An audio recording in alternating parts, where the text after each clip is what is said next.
Welcome to Real Bass Lessons. Today I want to give you a lesson on dynamics. Now that can be a real challenge for bass players. And why I say that is because sometimes we just go thump, thump, thump and we don't really think about that. All good bass players work with dynamics. Sometimes it's more obvious than others depending on the style, obviously. But I want to work with you with just some real simple examples that helps you think about and start to recognize dynamics, okay? Let's play a major scale, D major. Cool. Now I didn't change the dynamic from one pitch to the other, but I'm going to now. Listen.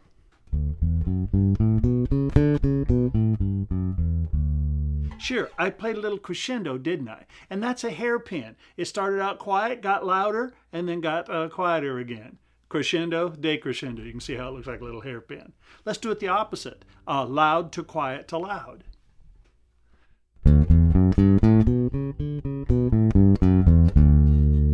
Sure, and you can hear that it's not necessarily graduated perfectly. Well, the more you practice, the more you can do that. Get your bass out and play with me. Let's do a little bit of that hairpin. Quiet, loud, at the top, back down to quiet. I'm just going to play it and you jump in with me. 3, 4.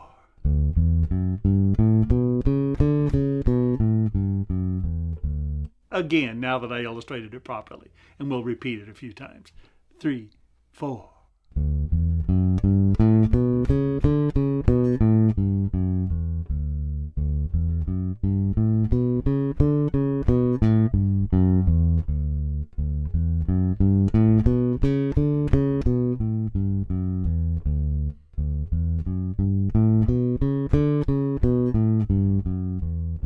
Cool. Now, some people say, well, that's sort of the natural one. When you go higher, you play louder. When you come back down, you get softer. Well, maybe so. But what we want to learn to do is to be able to play a whole bunch of different dynamics by choice. And what tells us? Well, in the beginning, you have to just sort of artificially work it out. After a while, your ear starts telling you where it should go. Let's do that same thing again. A hairpin. Quiet to loud, back down to quiet. 3, 4.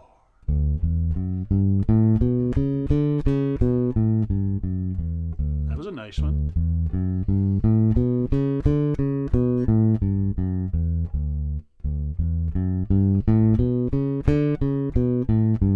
Play with me.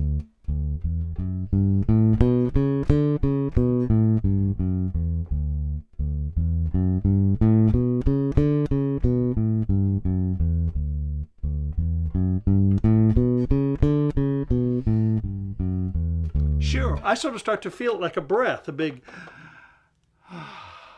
Let's go the opposite now. Let's go loud to soft to loud. 3, 4.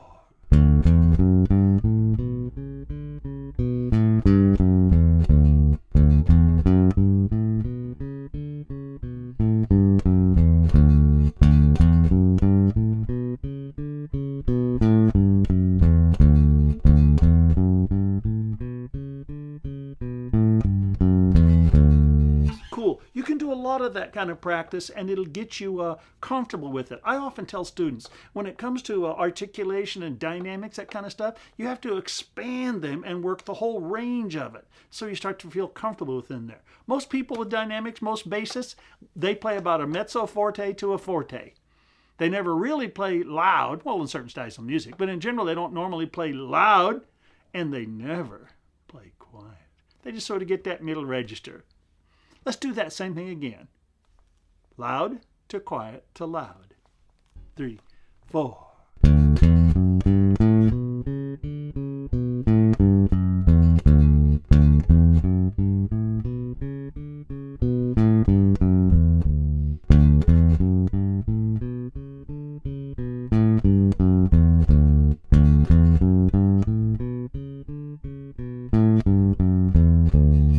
Now you notice I'm just doing that, aren't I, with my attack. I'm not doing anything like moving around on the bass. Obviously that creates different dynamics and different timbre and a different tone. But right now I'm just talking about learning how to pull for a dynamic, okay? Let's try another little exercise. Let's do this.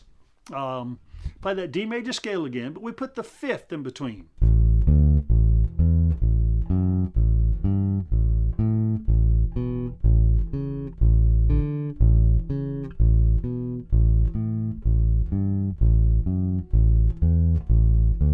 I'd play that entire thing at sort of a mezzo piano volume, kind of a medium, soft, medium loud. Let's try it now, and let's do that. Let's don't do that same thing. Let's do these loud and the other notes soft. It's pretty hard. Check it out. I did the opposite. One more time.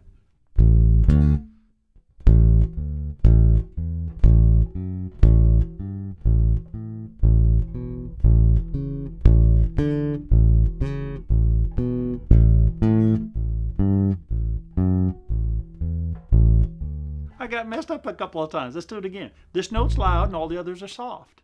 Ready? Play. Ah.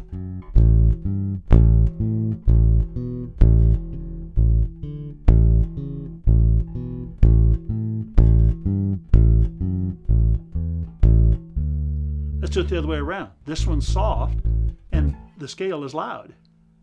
3, 4. I did it the wrong way. Yeah, I got it right. That was right. I'm confusing myself. Here we go. 3, 4.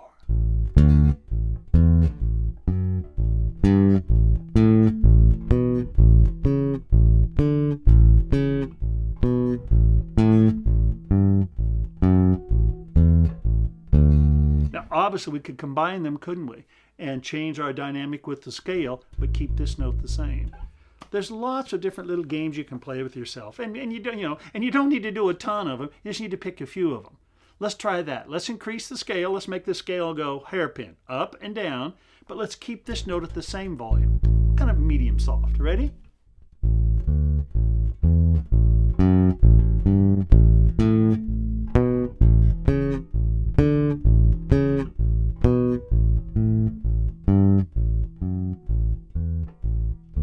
Oh, I liked that. I'm now getting the feel of these. It'll take you a while. You get them kind of going, and it's doing this on a pretty difficult level, and then all of a sudden you go, oh, I kind of got it here, like riding on a bike. Hey, now I'm going.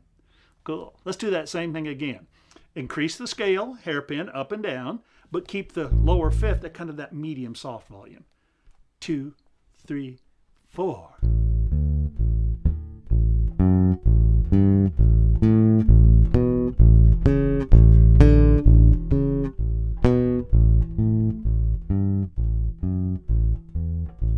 Again, 3, 4.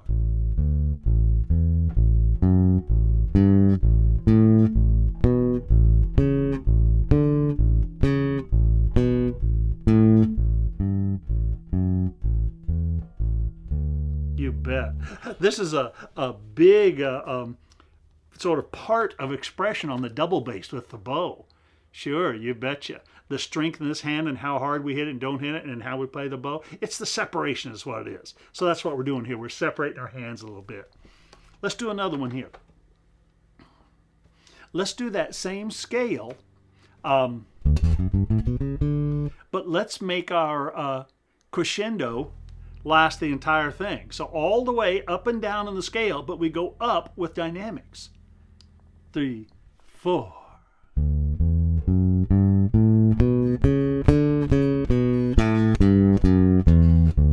Sure, let's do it again. It kind of feels funny when you start going down, but you're still getting louder. 3, 4.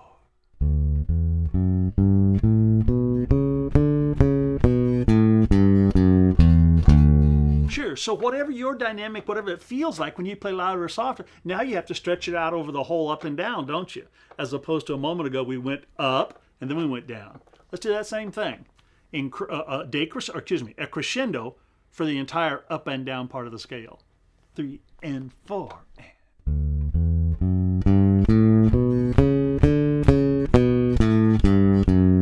Again.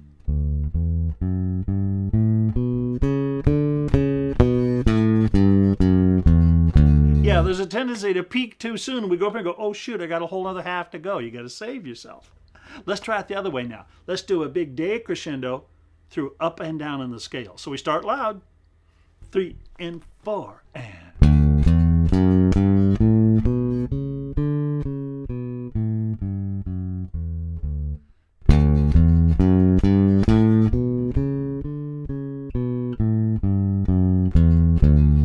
Cool, you got the idea?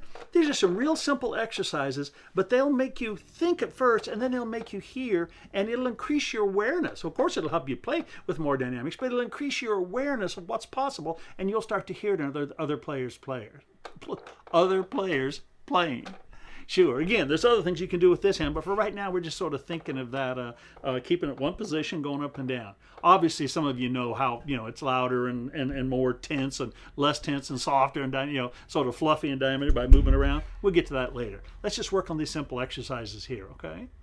Now I want to play a video for you, which was recorded about 8 or 9 months ago. I did a little thing down in Brooklyn. It was called a Brooklyn Bass Competition. And yippee, fortunately, I won the first prize. And I'll tell you why. I think you can watch the video. It's only about 4 or 5 minutes long. But a couple of my friends said, "Man, how'd you do?" And I said, "I killed them with taste." Now, what did that mean? I used a lot of dynamics, phrasing. Now, I did a bunch of other things with both hands to create nice, pleasant sound, but basically I used a lot of dynamics, and I used a lot of space in my playing. So again, I killed him with the taste, killed him with space. So, some people say, "Man, that sounds very mature." Well, sure, all good musicians use dynamics and space to enhance their music. So you watch that little video and let me know what you think of it, okay? Fire it up. I'd like to take a brief second and thank Michael and Phil for inviting me to come here. And I don't know everyone's names, but my goodness, I thank the gentlemen who own and manage this gorgeous facility. What a guitar show. Thank you, guys. This song I'm going to perform, I wrote about 10 years ago in memory of a good friend of mine who passed away, John LaPorta, outstanding musician, a mentor of mine. Wow. And I titled the tune JLP. I think I need to sit. It's been a long day.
On the money.